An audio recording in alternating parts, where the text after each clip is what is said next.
పెద్ద చీరదాలలో మనకు ఏనుగు ఒకటి, ఇవి రెండు రకాలుగా ఉన్నాయి.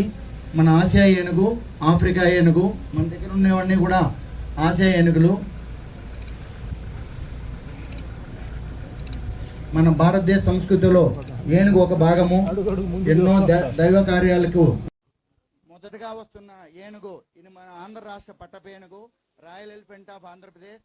1986లో దీన్ని పట్టుకొని కొన్నాళ్ళు తిరుపతి జూలో ఉంచి 2005 నుండి ననియాల ఎలిఫెంట్ క్యాంపులో ఇది కుంకి ఏనుగుగా సేవలందించింది.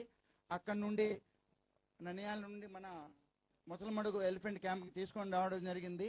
రెస్క్యూ ఆపరేషన్లో ఇది చాలా బాగా పాల్గొంటుంది.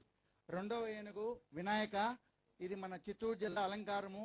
2002లో చిత్తూరు జిల్లా యాదమరి దగ్గర బంధించబడింది.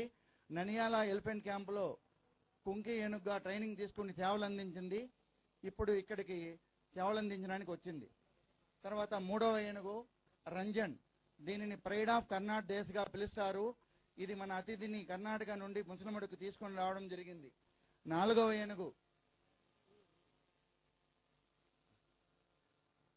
కృష్ణ, దీనిని కన్నడ దేశ జూనియర్ ఛాంపియన్ అంటారు. ఇది మన ముసలమడుగు క్యాంపులో చాలా యాక్టివ్గా ఉండే ఏనుగు, ఫ్రెండ్లీ ఏనుగు.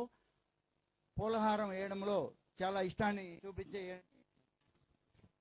తర్వాత మన ఐదవ ఏనుగు అభిమన్యు, ఇది మన మంత్రి గారిని చూసి సంతోషపడతా ఉంది. మన అభిమన్యు కృష్ణ ఏనుగును కలిసి మన ముసలమడుగు ముద్దు బిడ్డలు అంటారు. ప్రతి ఏనుగు కూడా రోజుకి 200 నుంచి 300 కేజీల ఆహారాన్ని తీసుకుంటుంది. తర్వాత మన చివరిగా దేవ, ఇది కర్ణాటక నుండి వచ్చిన గజరాజు. క్యాంపులో ఎక్కువగా స్వేచ్ఛగా ఇండిపెండెంట్ గా ఉండాలనే కోరిక దీనిలో ఎక్కువ కనిపిస్తుంది.